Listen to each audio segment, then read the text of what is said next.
Agradezco la presencia de todos los ponentes. Vamos a comenzar con el doctor Arturo Romero Contreras, quien nos va a presentar el tema de los sacerdotes de la preinformática. El doctor Arturo es doctor en filosofía por Freie University Berlin, Alemania, y realizó estudios de postdoctorado en la Escuela de Altos Estudios de Ciencias Sociales de París. Ha sido becario de CONACYT México y de DAP Alemania. Actualmente se desempeña como profesor investigador de la Facultad de Filosofía y Letras de la UAP en México y es responsable de la coordinación de la maestría en filosofía.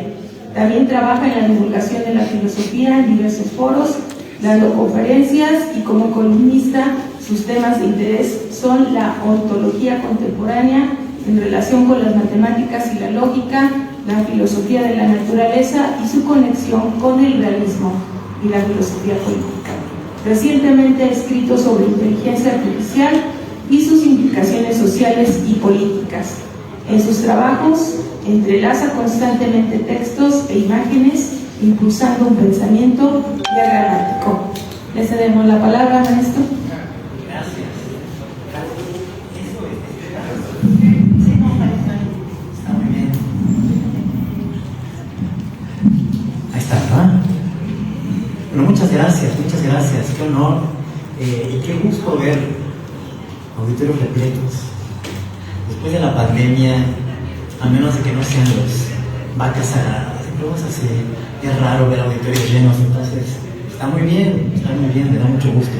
Bueno, pues a ver, esto de la inteligencia artificial, no voy a empezar por ahí, y quién sabe si llegue. Pero, a ver, estos días internacionales de la filosofía son buen motivo y excusa para exponerse y intentar justificarse. Porque, a ver, digamos, la filosofía, ¿no? Perdón a quien no le concierna o quien no se sienta aludido o aludida, pero bueno, vamos, la filosofía en general pertenece a este discurso que llamamos crítico o criticón, ¿no? Entonces, bueno, pues sí, hacemos nuestros foros y nos quejamos del capitalismo, nos quejamos del neoliberalismo y la destrucción ambiental, bla, bla, ¿no? Pero está bien al mismo tiempo reconocer lo incómodamente cómodos que estamos en esa posición, ¿no? Hacemos un modus vivendi de la crítica y bueno, nos paramos, decimos un par de cosas, destruimos la metafísica, destruimos el capitalismo, destruimos el neoliberalismo y luego ya nos paramos y nos vamos, ¿no?, a nuestra casa. Yo podría decir, es que los intelectuales orgánicos, ¿no?, antes estaban comprometidos. Bueno, igual podemos ser parte de una ONG, igual podemos salir a marchar, ¿no? Podemos hacer muchas cosas, ¿no? Nos podemos, digamos, involucrar políticamente, pero hay algo, ¿no? Nosotros podríamos decir, es que no, una cosa es la teoría y otra cosa es la praxis, ¿no? Una cosa es lo que ustedes miren, ecos del espejo del saber y de la filosofía y de la crítica, se hacen eco entre ustedes y luego salen a la calle y se les olvida. Pero no es eso que quiero decir. Lo que quisiera más bien indicar es que aquí mismo, en el momento que nosotros celebramos como el crítico, hay algo de insuficiencia y que la crítica ha terminado por transformarse en sí mismo, ¿no?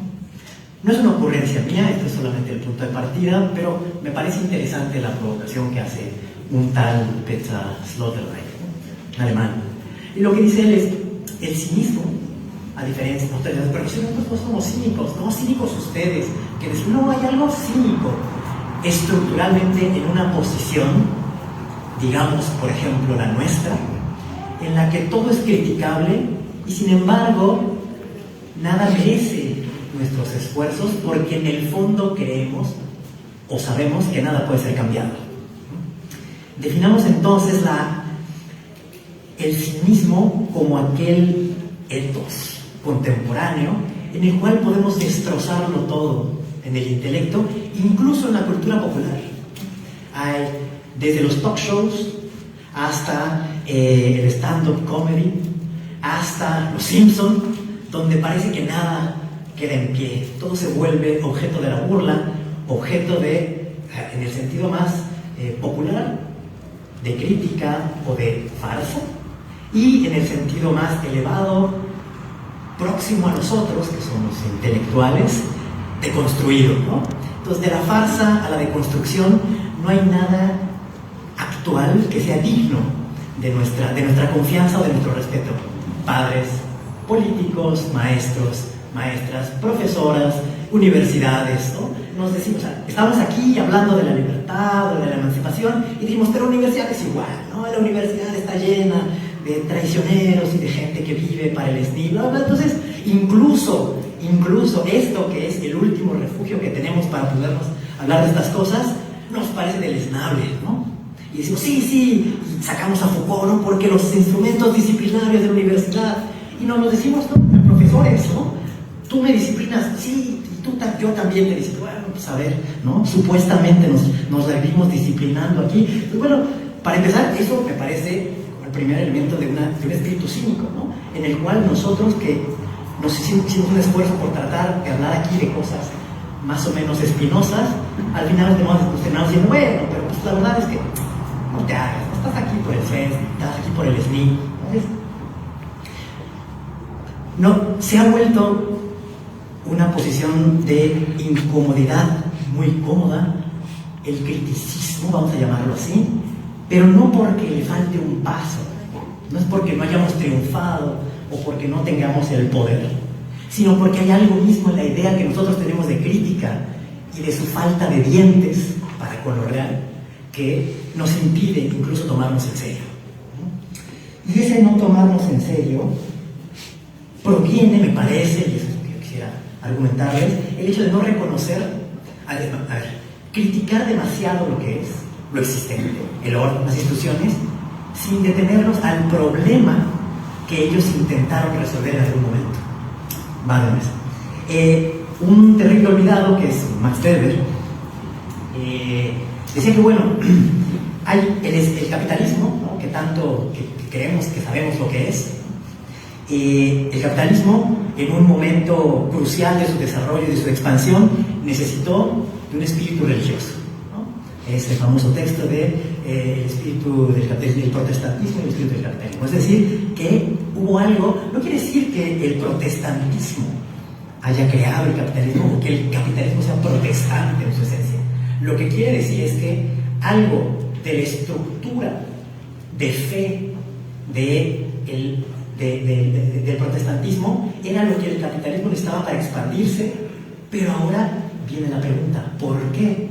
Por una crisis anterior y porque el capitalismo y la burguesía lo que permitía era taponar la crisis que tenían los dos grandes poderes que habían dominado la Edad Media, que son la religión, la iglesia y la corona, ¿no?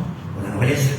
Entonces, cuando nosotros criticamos el capitalismo y el neoliberalismo y la destrucción ambiental y todo eso, estamos profundamente cómodos si no nos retrotraemos al problema que la explotación de la naturaleza trataba de resolver, que es la penuria, ¿no? Es decir, no podemos hacer como si el capitalismo no hubiera proveído cierta abundancia, mal, pero cierta abundancia, y que nosotros probablemente volveríamos a hacer lo mismo si cayéramos en la misma desesperación material, ¿no?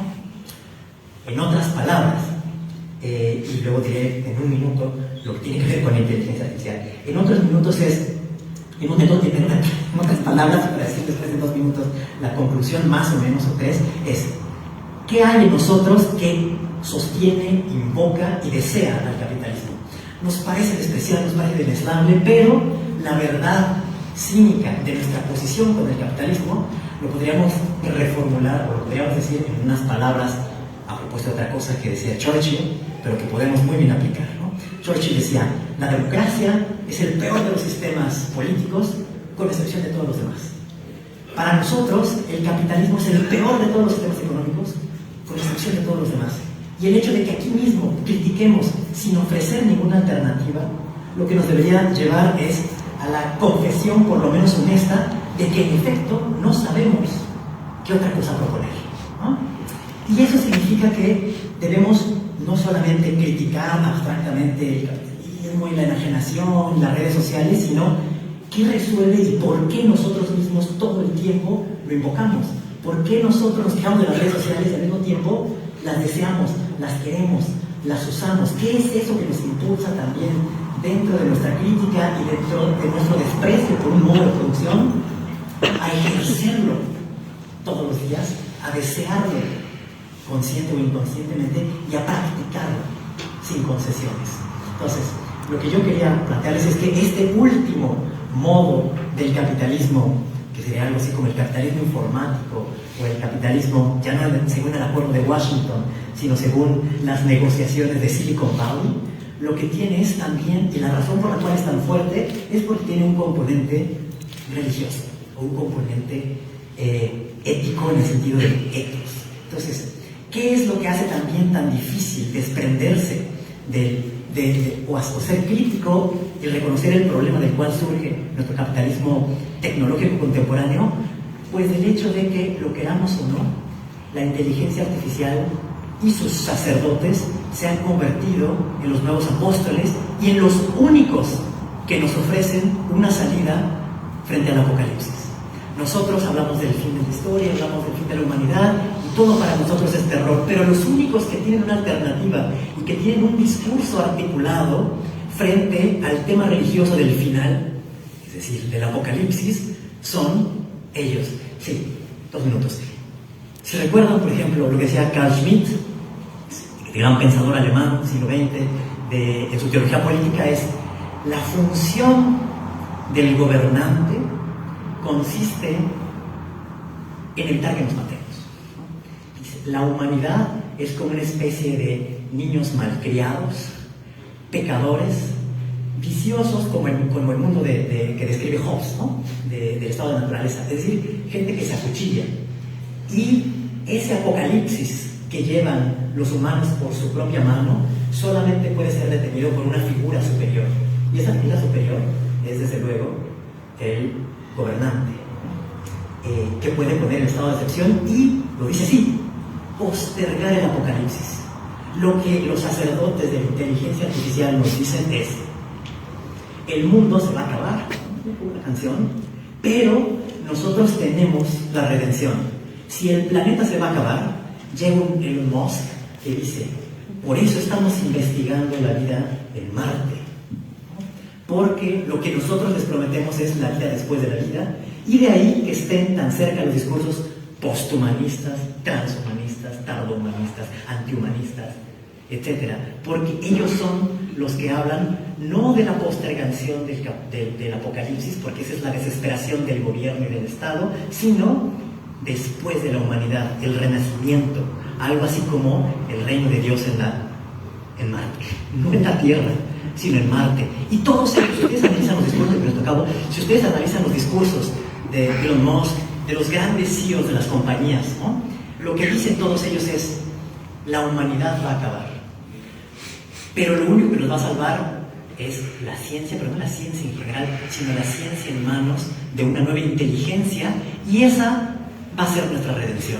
Y es por eso que su potencia es tan grande y tan seductora, porque consciente o inconscientemente ellos son los únicos que nos ofrecen un tiempo y un espacio después del apocalipsis.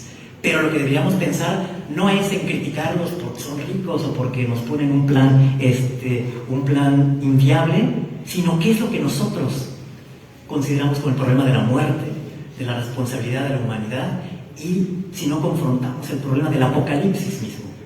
Pensar el apocalipsis y no el capitalismo es lo que yo diría que no estamos haciendo, y la razón por la cual estamos hablando y hablando y hablando y hablando del capitalismo sin confrontarnos con el verdadero problema que, lo queramos o no, ellos están haciendo. Entonces, pues ya, muchas gracias.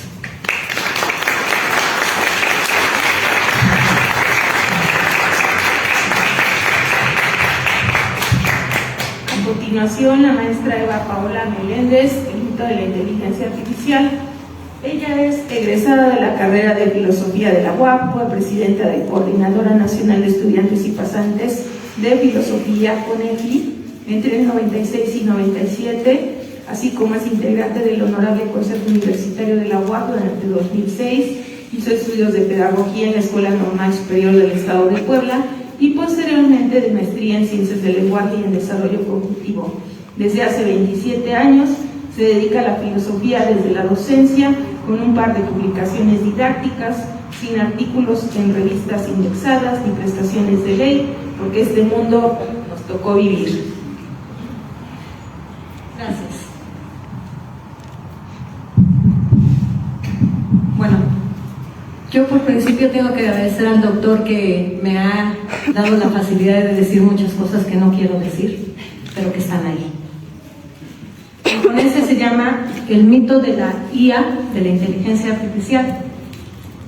Se dice que al fin la inteligencia artificial está aquí.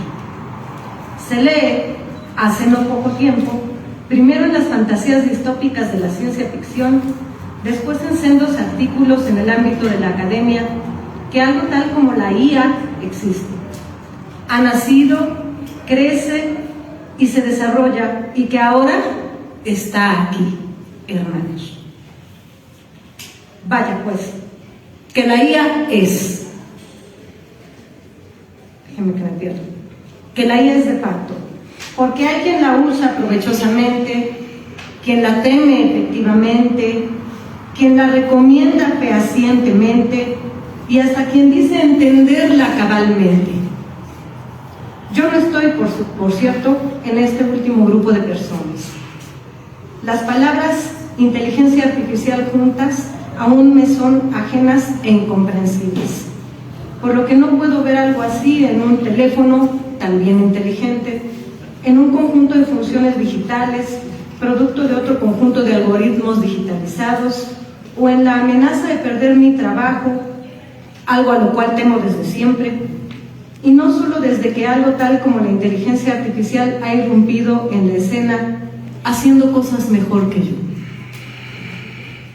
Pero algo que sí puedo vislumbrar en medio de esta euforia por aquello que para mí carece de sentido, en todo sentido, es la mitología de la cual se acompaña.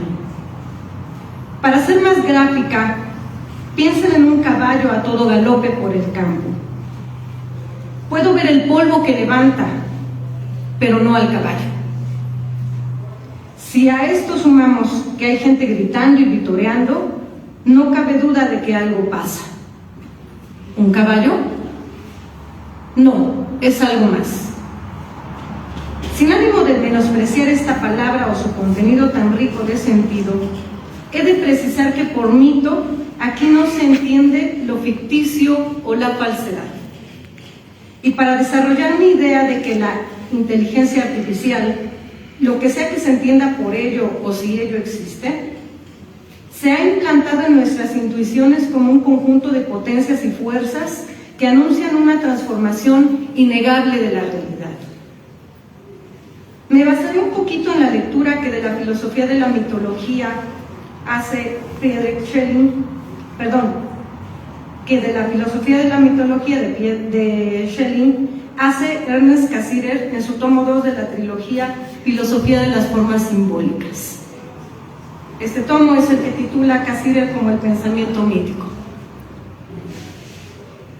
Ya en el prefacio de esta obra, Cassirer señala la artificiosa pugna o desencuentro entre la filosofía y el mitos griego. No nos han contado bien la historia. El mito de naturaleza innegablemente teogónica es una manera de razonar no por defecto, no por ausencia, sino por riqueza de sentido, lo cual ha obligado a un esfuerzo interpretativo más allá de lo que los económicos medios de las epistemologías científicas están dispuestos a invertir. No es menos interesante plantearse, como lo hace nuestro autor, de qué manera, metodológicamente hablando, hemos de aproximarnos a un mito. Pues bien, para Schelling, el pensamiento mitológico es un proceso teogónico en el cual Dios mismo deviene y se va creando a sí mismo como el verdadero Dios. La idea de la inteligencia artificial, permítanme la analogía, se ha posado en las conciencias como algo de lo que se ignora todo, pero que puede todo lo que el ser del hombre querría de ella, en principio, pero también mucho de lo que no deseamos inevitablemente, semejante a un Dios. Con el avance de la IA, abro comillas, no es la raza humana lo que está en peligro, sino la figura humana en tanto dotada de la facultad de juzgar y actuar libremente y a conciencia. Pues, en efecto, lo que irá poco a poco siendo separado de nosotros es nuestro poder de decisión, para ser reemplazado por sistemas supuestamente omniscientes y más aptos para decidir el curso perfecto de las cosas en el mejor de los mundos. Escribe Eric Sadin, filósofo francés, en su libro La inteligencia artificial o el desafío del siglo XXI. Se asume pues como verdadero no solo que existe, sino que es necesaria y que todo ser humano habría de saber de ella por estar en ella. ¿Dónde? En el espíritu de la humanidad. De un antropocentrismo que en el siglo de las luces coronó a la razón humana y sus productos como el origen de un brillante destino una vez superaba sus deficiencias. Sin embargo, la idea de la IA no deja de supurar algo que contradice estas predicciones. Una vez que ésta se ha liberado, no de su artificialidad, sino de la inteligencia limitada del género humano, a la cual ha trascendido y está a punto de aniquilar, de acuerdo con lo que Sadin expresa más arriba, ¿qué aniquilará? La conciencia humana, sustituyéndola por falsas voliciones y soluciones a inexistentes problemas, dicen los críticos. ¿Cómo se ha desencadenado todo esto? ¿Quién ha sido el responsable? Como en el mito, no hay quién. Lo mítico tiene una realidad peculiar que se comprende analíticamente, como diría Kant. Por lo tanto, se autoproduce y guarda en el intelecto y de a poco va tomando espacio en la realidad entre sus apóstoles, es decir, cualquier persona con la conciencia de que la IA es y está, sin importar si para bien o para mal.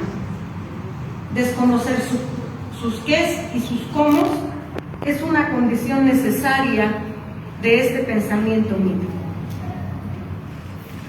Así que a la inteligencia artificial no se la ve, sino que se cree en ella, porque constantemente se recrea y se realiza a sí misma y por lo tanto es inalcanzable, inaprehensible y sobre todo, a la manera de un Dios, se pretende absoluta. Una característica del mito es animizar a su objeto, darle vida, articulando para él una historia que lo soporta, a la cual se suman una serie de representaciones que dan testimonio de él. En el caso de la inteligencia artificial, esta historia comienza con la evolución de la ciencia y la tecnología, mismas que se soportan con la narrativa del progreso, otro mito por cierto, y se recubren del halo de eficiencia y bienestar que cubren a todo avance en materia tecnológica, lo cual, insisto, permanece oculta e inalcanzable por el limitado entendimiento de quienes testifican a su favor. El proceso teogónico en el cual se origina la mitología es subjetivo.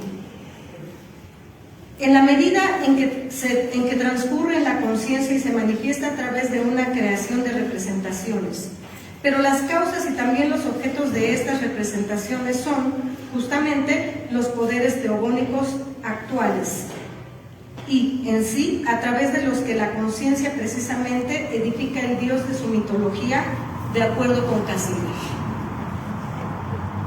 Schelling, por su parte, hablará de la unidad espiritual de sentido al cual se accede no por la vía lógica del lenguaje o de la comprensión, sino por la teleología que se articula en el mito mismo.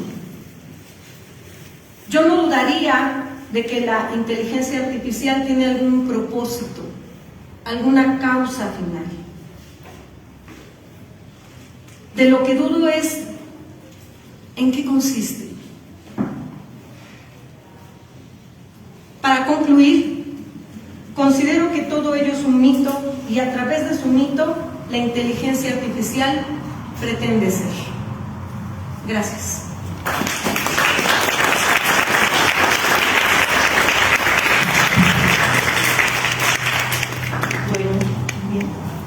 Bueno, a continuación tenemos al doctor Carlos Gutiérrez Rueda con el tema Filosofía de la Tecnología Contemporánea, una nueva área de reflexión ante los nuevos problemas humanos.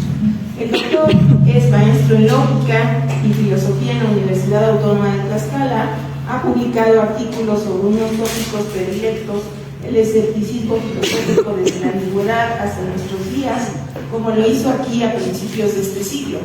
Profesor de tiempo completo en la Facultad de Filosofía y Letras de la Universidad Autónoma de Tlaxcala y catedrático de griego clásico en el Pontificio Seminario Palafoxiano de Puebla. Es miembro de la Academia Mexicana de la Lógica, de la Asociación de Estudios Clásicos y la Asociación Filosófica de Puebla, Ecos del Espejo. Es autor del libro Enunciación Polifónica de la Ironía en el Eutidemo de Platón, publicado en 2019 en Madrid. Tiene estudios de doctorado en Lógica, Lenguaje y Ciencia en la Universidad del País Vasco de España. Gracias, buenas tardes. Como leía la maestra Carla, yo no voy a hablar de inteligencia artificial, sino de tecnología. Y en realidad preparé un trabajo muy extenso y espero no dar tiempo de leerlo todo, y para no leer muy apresuradamente de manera tal que no se entienda nada, solamente voy a leer una presentación en ponencia y las conclusiones. Y básicamente lo que pretendo es ofrecer algunas pequeñas pinceladas de marcos conceptuales que nos ayudarían a pensar de una manera un poco más contemporánea y adecuada, no la inteligencia artificial, sino la tecnología. Entonces, comienzo. Si bien es cierto que la tecnología ha sido objeto de reflexión filosófica desde los inicios mismos de esta actividad intelectual, por ejemplo, Platón, el sofista, Aristóteles, la poética y la retórica, también lo es que la actual influencia de la tecnología en nuestras vidas requiere nuevas reflexiones y nuevos acercamientos, tanto filosóficos como teóricos. Dentro de este marco, este escrito pretende hacer una breve descripción de las líneas teóricas y de investigación que se han venido gestando dentro de esta novedosa área de estudio, desde finales del siglo pasado hasta nuestros días. Considero que esto es muy importante porque la actual filosofía de la tecnología, al realizar una sistematización del interés filosófico por la tecnología, Valor 2022, aclara no solo las categorías de reflexión, sino también detalla los niveles teóricos, haciendo con ello más viables las investigaciones y sus explicaciones de cómo nos afecta la tecnología. Para organizar nuestra exposición, nuestro texto está dividido en tres partes, y es ahí donde me extendí demasiado y que no voy a leer. Simplemente a manera de resumen las presento. En la primera describiremos en términos muy generales los ejes clásicos en torno a los cuales se reflexionó sobre la tecnología. Por ejemplo, Roger Bacon, Karl Marx, Martin Heidegger, Jürgen Habermas, Herbert Marcuse y Ortega y Gasset. En la segunda parte presentamos una sistematización de los debates que han venido teniendo lugar desde finales del siglo XX hasta nuestros días. Y sigo la presentación de Nietzsche. Esta sistematización surgía después del llamado giro empirista de esta área. Tiene dos ejes en torno a los cuales se organizan distintas líneas de pensamiento e investigación. Nos referimos a la filosofía de la tecnología desde las humanidades, como lo plantean el propio Nietzsche y Bengoechea en el 2006, y la filosofía de la tecnología de corte ingenieril. Esta distinción es muy importante porque nos permitirá plantear perspectivas desde las cuales ver a la tecnología y que se complementarían para darnos una perspectiva mucho más adecuada. Cada eje representa y recoge las dos grandes preocupaciones desde las cuales se enfoca a la tecnología, mientras que la primera se concibe como un externalismo, pues se preocupa por la tecnología en su relación con lo social o viceversa, recuperando y actualizando los enfoques clásicos. Y la segunda se concibe como internalista, pues se preocupa por los problemas surgidos dentro de la tecnología misma, epistemológicos y ontológicos. En nuestro escrito resaltamos el enfoque externalista, pues sostenemos que desde las humanidades se puede reflexionar en torno al significado de vivir con las tecnologías desde un punto de vista social, ético y político. De hecho, proponemos reflexionar filosóficamente, es decir, ética y políticamente, sobre la tecnología, adhiriéndonos a alguna de las siguientes líneas: post-fenomenología, de Don Hilde; neopragmatismo, de Ronald Hickman; o la teoría crítica de la fundamentación del trabajo, de Andrew Filbert. En un tercer momento, nuestro escrito presenta algunas de estas líneas de reflexión e investigación que surgen a partir de la preocupación por el significado de vivir con la tecnología, desde un punto de vista social y político. Principalmente nos resultan muy novedosas dos de ellas. Por un lado, los estudios sobre ciencia, tecnología y sociedad, y por otro, los estudios feministas y de género. Mientras que los primeros dan pie a cierta innovación conceptual y metodológica a la reflexión, los estudios feministas y de género exploran la relación entre género y tecnología, creando con ello enfoques totalmente nuevos, tales como el tecnofeminismo, el feminismo cyborg, el posthumanismo y el xenodeterminismo. Bueno, esta es la presentación de lo que preparé de manera escrita, y como no me da tiempo de leer todo el texto, paso directamente a las conclusiones. Recordemos que el principal objetivo de nuestro escrito es presentar, en líneas generales, la actual situación de la filosofía de la tecnología. Para ello, luego de presentar brevemente el desarrollo de esta área de estudio y describir el giro empírico, expusimos los nuevos marcos de reflexión filosófica, así como sus principales líneas de análisis. En este orden de ideas, lo que pretendimos fue presentar a la comunidad humanística el trabajo actual de la filosofía de la tecnología. No pretendemos afirmar que las reflexiones que tradicionalmente se hicieron sobre este tema están superadas y que por ello habría que rechazarlas o abandonarlas. Por el contrario, seguimos valorando positivamente, por ejemplo, el análisis marxista sobre este tema. De hecho, Marx fue el primero que previó que las máquinas y su desarrollo servirían como un medio de explotación del proletariado por parte del capitalismo, fenómeno que efectivamente está ocurriendo hoy en día, cuando el trabajo manual es sustituido por las máquinas. Otro ejemplo es el preclaro análisis de Heidegger, quien señaló hace 80 años que la tecnología nos conduciría a un modo de vida no auténtico. Por supuesto que todo esto es valorable y se debe seguir avanzando en estas líneas de reflexión. Sin embargo, así como valoramos la tradición, también es importante voltear nuestra mirada a las actuales reflexiones sobre un fenómeno que cada vez cobra mayor importancia por su cotidianidad en nuestras vidas. Es innegable que la tecnología invade todas las áreas de nuestras vidas, planteando con esto nuevos retos económicos, ecológicos, sociales, culturales y filosóficos. Particularmente valiosos encuentro tres niveles de reflexión filosófica en la actualidad. Por un lado, la dimensión ética; por otro, la dimensión política; y finalmente, los efectos cotidianos que ella tiene sobre nuestros estilos de vida. Pensemos un momento en los efectos de dominio político que tienen los teléfonos celulares y los grupos de comunicación instantánea como el WhatsApp o Telegram, o la cantidad de información falsa o aparentemente verdadera que circula en YouTube, transmitida por el nuevo tipo de periodismo.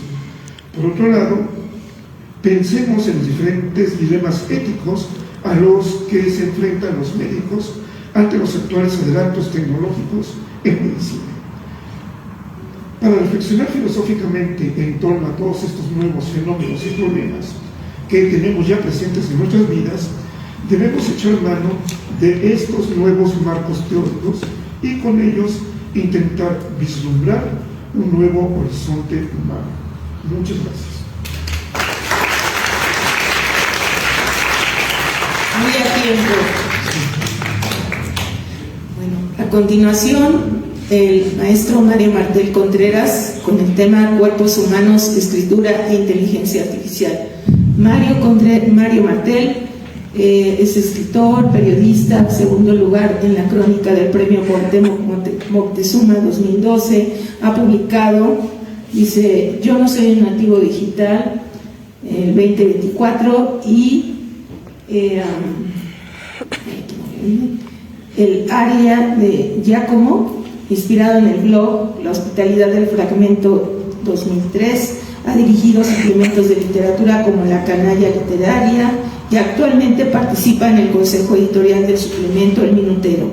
Fue becario de IBEC 1999 por 10 maneras de matar a Courtney Love, becario PRED de Ibero Santa Fe, dirige la plataforma Multitud, ha publicado ensayos, artículos y crónicas en libros, Espejismos del Aire 2024, Democracia y su impacto institucional en el espacio público, Pobreza y desigualdad en el Paso del Bote, Veracruz, Homenaje a Sergio Pitol, Historias de la Independencia, Independencia de la Historia, El desarrollo de la tecnología para la educación en México 2011 y La muerte es un sueño 2009. Sus poemas aparecen en El Jardín de Babel en el año 2000 y El Árbol 1999.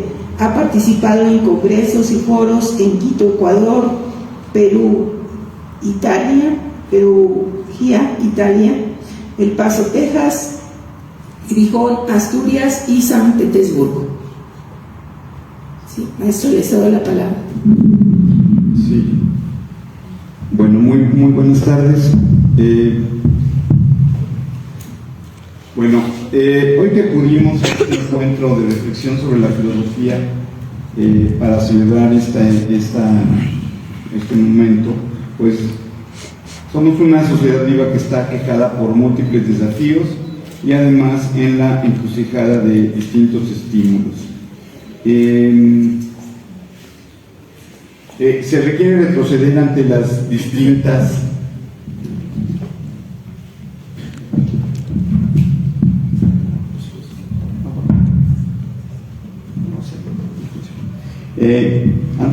ilusiones dispuestas a presentarse como recetas infalibles o esperanzadoras a costa de la disolución de fronteras o de paradigmas de pensamiento, ¿no? En este punto me propongo una lectura del optimismo tecnológico por las nuevas modas de comunicación digital,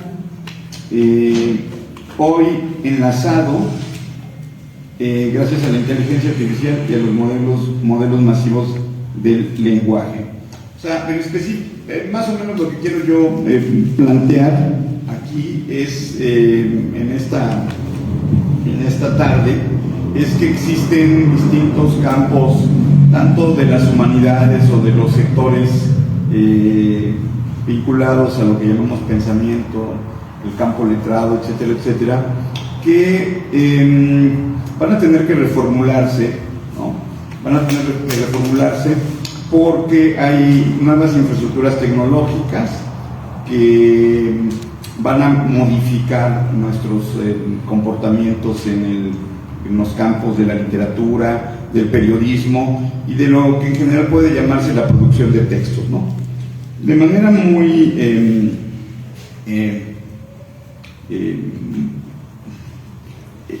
práctica, ¿no?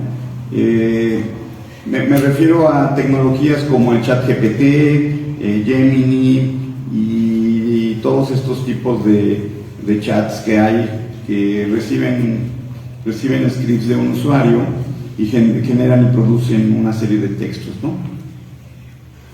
Un poco para ubicar este planteamiento, los señalaría así de manera muy sucinta lo siguiente.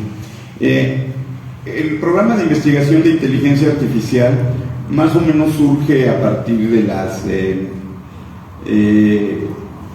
la Segunda Guerra Mundial, ¿no?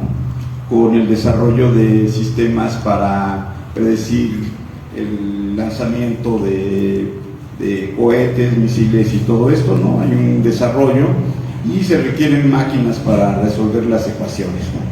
Esa es la primera parte. La otra parte, quizás muy popular, que es lo que hace Alan Turing con la máquina Enigma para hacer el desciframiento de códigos, y ahí es como el primer gran momento, ¿no? Y más ya en la década de las 50 hay un programa en Dartmouth University, y ese programa de investigación se plantea crear inteligencias artificiales, ¿no? Y hay dos caminos de la inteligencia artificial en ese programa de investigación. Hay como algo que se llama inteligencia artificial débil y una inteligencia artificial fuerte, ¿no? Es decir, el programa de investigación que quiere reducir el razonamiento humano a un razonamiento sintáctico o computacional sería el programa fuerte, y el programa débil no se compromete tanto, ¿no? Solo quiere abarcar algunas áreas humanas para tratar de modelarlas o representarlas, ¿no? Entonces ese es el modelo de 1950. El modelo de 1950 y 60 parte de un concepto que es el concepto de representación, ¿no? En ese concepto quiere representar el pensamiento humano. ¿Y cómo lo quiere representar? A través de algún tipo de significante computacional, básicamente, ¿no? O sea, alguna cadena de bits o lo que sea, ¿no? Y lo quiere manejar con algoritmos, ¿no? Ese modelo no fue tan exitoso como aplicación. De hecho, ese no es el modelo que estamos ocupando actualmente cuando tenemos ChatGPT y esas cosas, ¿no? Hay otros dos modelos más, que es el modelo en activo, que lo que trata de hacer es un modelo que se desarrolla en Boston y que tiene que ver con los robots, ¿no? Y eso básicamente lo que trata de hacer es que renuncia a representar cualquier cosa, y entonces lo que quiere hacer es robots prácticamente que choquen y que descubran caminos, pero a través de sus configuraciones materiales, ¿no? Es decir, cómo están construidos, ¿no? Retoma algunas ideas del evolucionismo y las trata de implementar. Los científicos, los computólogos de Dartmouth, lo que querían era modelar prácticamente un cerebro o una mente. Bueno, un cerebro y mente no son equivalentes, pero voy a decirlo así. Querían modelar o reducían lo mental a lo cerebral, y entonces querían reproducirlo, ¿no? Y entonces ahí no tuvieron como mucho éxito. Ese programa no avanzó mucho, avanzó bastante, pero no llegó al ChatGPT. Y el otro modelo era lo contrario, no querían crear cerebros ni mentes, sino lo que querían hacer era simplemente hacer objetos que se movieran y chocaran, ¿no? Desarrollos de robótica y eso. Y ahí hay personajes interesantes como un cuate que se llama Rodney Brooks y todo eso. Y ahí ese se llama enfoque en activo, etcétera, etcétera, bla, bla, bla. Y hay otro modelo que es el que estamos ocupando con el ChatGPT, que se llama el modelo de redes neuronales, ¿no? El modelo de redes neuronales básicamente es un modelo predictivo que funciona a través de la estadística, así básicamente, ¿no? Me voy a regresar unos 20 años, al principio en el cambio del milenio, ¿no? Súper rápido. Y en el cambio del milenio estaba como muy estancado todo lo de la inteligencia artificial, no se veía mucho por dónde caminaran estos modelos, ¿no? La diferencia que hay, o las diferencias que hay, por ejemplo, desde el año 99, 97 y si quieren en los 60, es que Internet vino a modificar algunas cuestiones porque Internet construyó una base masiva de datos, ¿no? O sea, no se proponía hacer bases masivas de datos, pero generó una gran cantidad de datos, ¿no? Entonces, para lo que funcionan, estas redes neuronales eran entrenadas originalmente pues, con datos que le daba algún tipo de usuario, pero las redes neuronales actuales lo que hacen es que actúan como lo que se llama modelos masivos de lenguaje, que son bases de datos enormes que van, vamos a decir, si quieren verlo así, haciendo extractivismo de datos de los que están en las redes, ¿no? En las no redes sociales, sino en las redes en general, y entonces estas redes neuronales tienen muchos datos para poder entrenarse, ¿no? Y esta es la parte que a mí me parece muy interesante, ¿no? Y aquí sí ya con esto cierro, ¿no? La parte que a mí me parece muy interesante es que los modelos de lenguaje, el ChatGPT es el modelo viejito, el más reciente es el ChatGPT 4.0 y hay otros modelos, el Gemini, etcétera, etcétera. Son modelos que, por ejemplo, tú puedes darle algún tipo de script, ¿no? Genérame un poema al estilo de Jaime Sabines, ¿no? Y el chat te lo va a realizar, ¿no? O escriben una canción como la de Sabina, y el chat lo va a hacer. Pero si tú haces un comparativo entre lo que realiza el chat GPT con ese ejercicio y luego vas al chat 4.0, encuentras algún tipo de diferencias o algún tipo de, vamos a decir, de mejoría, ¿no? Es decir, el chat GPT 4.0 es como más elaborado. Mencioné Sabines o Sabina, ¿no? Pero pude haber dicho Holderlin o pude haber dicho Celan, ¿no? Lo que sea, ¿no? Ahora, ¿qué quiere decir esto? ¿Y por qué sí me parece muy interesante el asunto? Bueno, porque algunas teorías de la escritura, principalmente desde la lingüística de Saussure, planteaban que el lenguaje no es más que, digamos, el signo lingüístico es arbitrario, ¿no? Y que hay vamos a decir, lo que construye el significado, de acuerdo a estas teorías, es la diferencia, ¿no? Que hay una diferencia entre un significante y otro significante, y de ese significante, entonces, generas se articula un significado, ¿no? Entonces, y luego de ahí, si quieren, nos saltamos a Derrida, que es el que radicaliza ese planteamiento leyendo textos, ¿no? Yo simplemente lo diría una sentencia que no voy a poder argumentar en 2 minutos, pero yo creo que tanto esas tesis sobre el significado tienen ¿cómo decir? A lo mejor tienen una argumentación teórica, lo que sea, pero lo que viene haciendo el modelo masivo del lenguaje es que es una aplicación de esas tesis saussurianas, ¿no? Sin pretenderlo hacer, o es casi una aplicación de las tesis derridianas, ¿no? ¿Por qué? Porque lo que puede construir textos, y estos textos podríamos plantear un poco que son textos que con un manejo masivo con unas bases masivas de lectura que generan estos textos, son muy parecidos a los textos, ¿no? de lo que llamamos escritores, ¿no? Entonces, yo al final de este ejercicio de reflexión, lo único que trato de plantear es que pues, habrá una reformulación de la literatura y en un momento, en un futuro pronto, habrá una reformulación, porque el campo literario va a ser fracturado, fragmentado, ¿no? O sea, ya no vamos a tener otro Ulises de Joyce, ni vamos a tener Proust, sino que ahora se los vamos a pedir a través de scripts a estos modelos del lenguaje, ¿no? Y esto también tiene consecuencias muy prácticas, que son que muchos trabajos de los campos de humanidades, ¿no? De los campos letrados, pues están en riesgo porque nuestra especialidad como lectores y como gente que escribe textos puede ser fácilmente simulada por estos chats que tienen acceso masivo a datos, ¿no?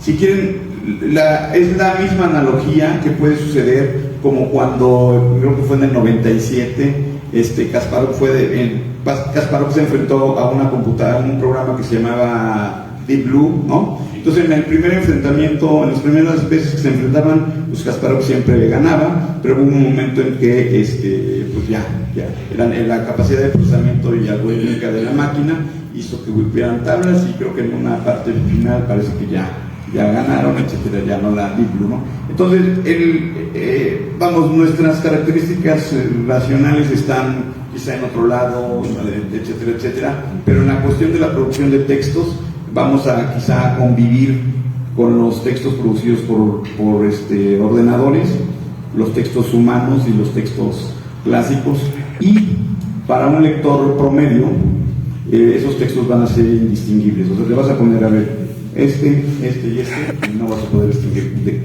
quién es quién. Muchas gracias a todos los ponentes. Muy interesante, muy inquietante, ¿no? Esta sustitución de las narraciones humanas por artificiales, pues bueno, vaya que nos inquietan y nos provocan. Bueno, no sé si tengan algunas preguntas para los ponentes.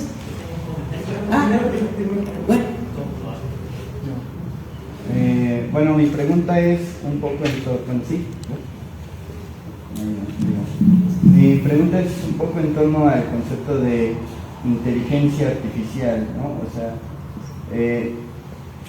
¿qué debemos entender por ella? O sea, me llama la atención, por ejemplo, que no hablemos, o al menos en este momento, de un pensamiento artificial, sino de una inteligencia artificial. Y sin embargo, por ejemplo, cuando hablamos de la literatura, o sea, como algo que puede producir la inteligencia artificial, eso sería, hablar en términos humanos, un producto del intelecto o un producto del pensamiento. Y entonces, ¿en dónde están estos lindes entre la inteligencia artificial y propiamente el pensamiento? Si es que son distintos o no lo son.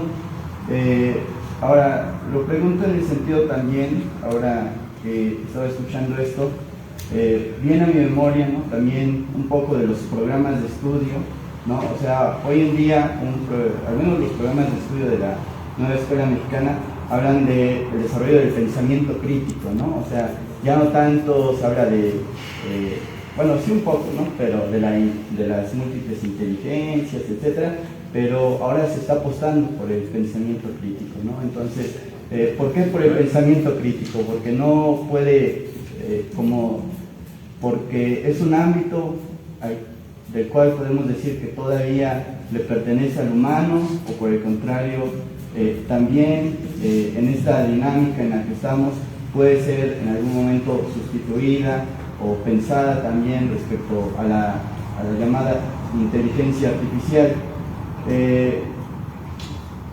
Bueno, en líneas generales sería esa. Pues bueno, ¿quién quería, el doctor?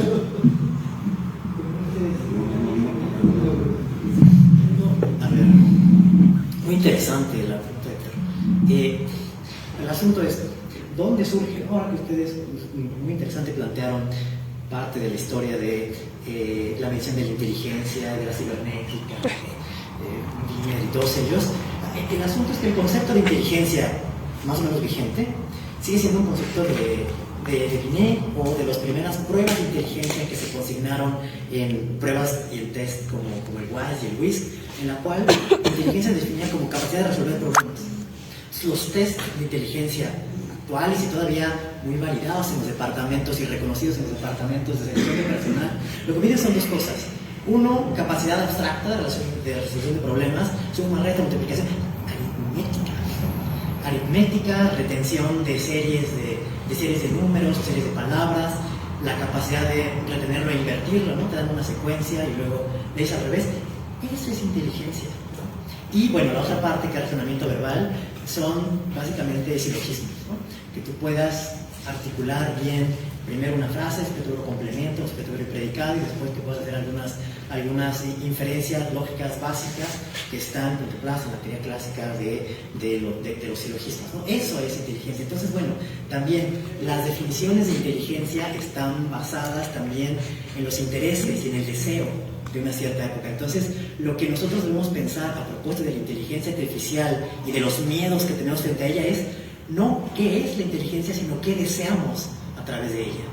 Entonces, así como en esos primeros test se desarrollaron en torno a la guerra, y se trataba de medir también las capacidades y actitudes de los soldados y los rangos que deben tener, así como gran parte de la psicopatología del siglo XX se ve gracias a que estaban todos baleados en el cerebro y entonces podían, como se podía intervenir directamente, bueno, pues uno tenía una N gigante, gente que tenían afecciones en los lóbulos temporales, parieteales, frontales, entonces se podía ahí distinguir cómo estaba la topología o la topografía de las funciones, ¿no? Pero bueno, más adelante, cuando viene el procesamiento humano de información, el asunto es, el modelo ya no es pues de la guerra, y la resolución de problemas, sino es el homo económicos.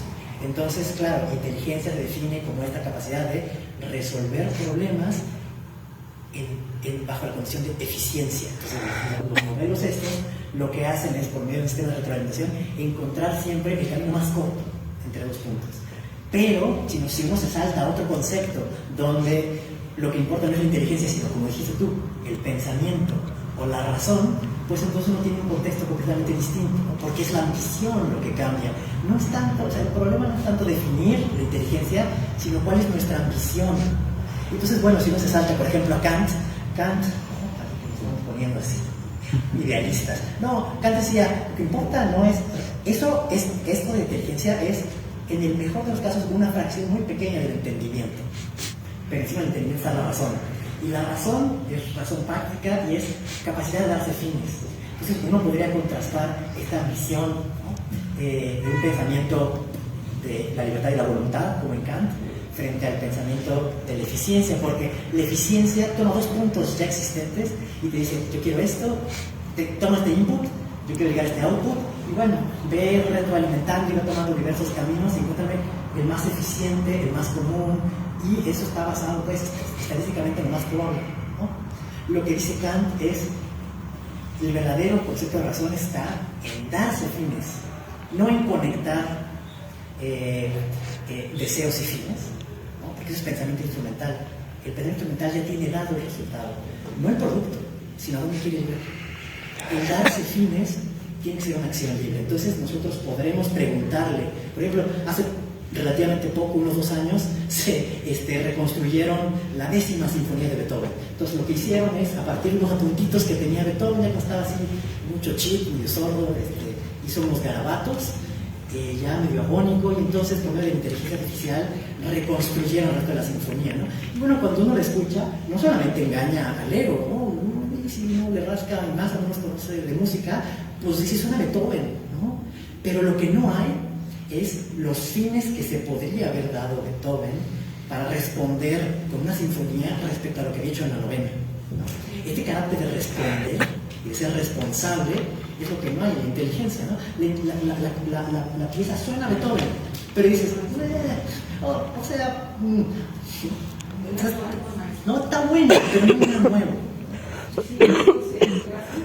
Y eso se transmite, pero eso es darse fines, porque uno no produce ni escribe nomás para llegar a un fin, sino está respondiendo a su época, a preocupaciones, a tal o cual cosa. Y ese carácter de responsabilidad es lo que no tiene la inteligencia, porque lo que hace es actuar, no como 100 mexicanos dijeron, ¿no? O sea, es responder con lo que dice la mayoría, con lo más probable, y eso además lo va reforzando. Perdón. Sí, no, ya. Adelante, quería comentar algo. Era una pregunta. Muy rápido, a manera de qué está pasando. Pues es que hace rato también levantó la mano. Pero bueno, los dos, pero primero. Ajá, plantea sus preguntas y luego ya. Sí, adelante. Sí, es que para este tema, como que tengo muchas preguntas, espero que tratar de explicar más. Sí. Entonces, primero, tengo algo para hacer la pregunta en la mesa ambiente, pero es una pregunta que constantemente tengo, y no es que dude, sino es una pregunta que hago ya de manera personal a los ponentes. Pues vemos temas como el ambiente, como el de inteligencia artificial, que incluso platicando diariamente con mis amigos, compañeros de trabajo, etc., hay una preocupación del reemplazo de lo que es el componente humano por un componente más eficiente, más efectivo, que es la inteligencia artificial. La filosofía está muy bien en el auditorio, se me da mucho gusto, pero aún así es cerrada la relación. ¿Cuándo y cómo recibir algún plan de acción? Yo sé que es una pregunta súper, o sea, está súper volada, yo lo sé, pero aún así siempre una pregunta que hago personalmente a cada uno de los que practican la filosofía, porque a veces se siente como un punto y aparte. Claro. La segunda pregunta que tengo es, bueno, más bien es un razonamiento acerca de Weber, que mencionó aquí el profesor maestro, doctor, no sé. Doctor. El señor Arturo. Sí, Weber. A mí me gusta Weber por un punto particular, la razón instrumental y la razón sustantiva. Y me parece importante, y precisamente con lo que dice el compañero, porque la razón instrumental parece ser que la inteligencia artificial responde a la razón instrumental. O sea, tenemos una serie de fines prácticos, no los cuestionamos, los implementamos, como la burocracia. Podemos hacer las cosas en 2 pasos, pero lo hacemos en 10, porque él ya sabe, pero lo hacemos en 10 pasos.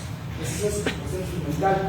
Y a veces parece que la filosofía, a veces yo lo siento, por eso a veces me alejo un poco, porque la siento muy instrumental. Se ha contagiado. Se autoalimenta a sí mismo. Se ha mimetizado. Sí, se autoalimenta así, hace todos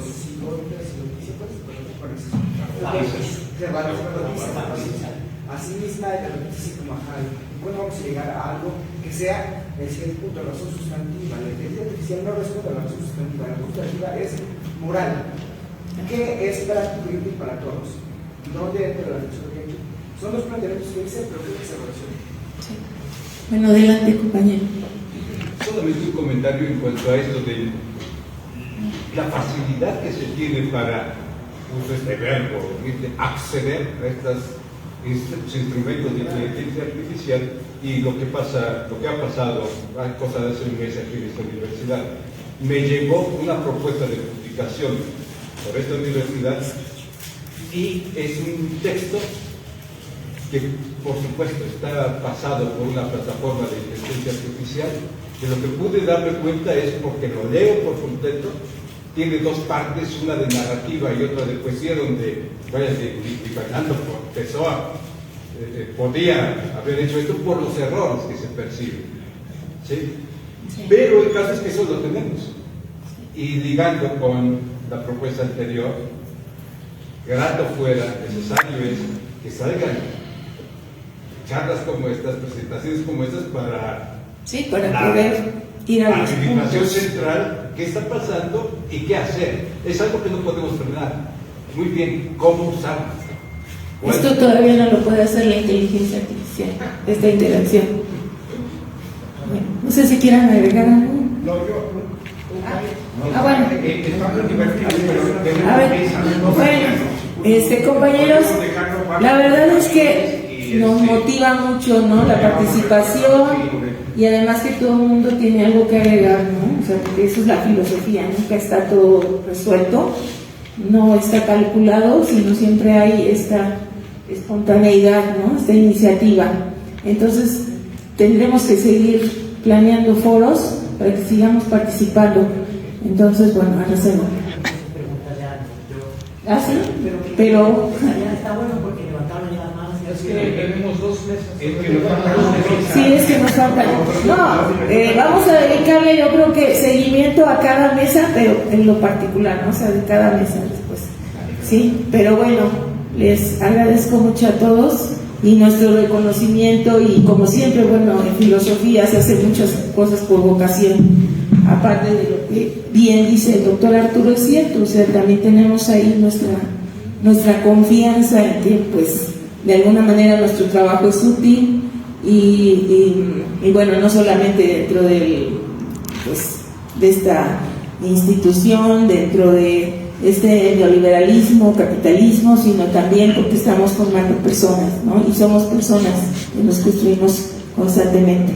Bueno, le quiero agradecer al doctor Arturo Romero, que me doy su constancia, igual a la maestra Paola Núñez, muchas gracias, y al compañero Ecos del Espejo, Carlos Gutiérrez. Igual al compañero Mario Matesta, de Ecos del Espejo, gracias.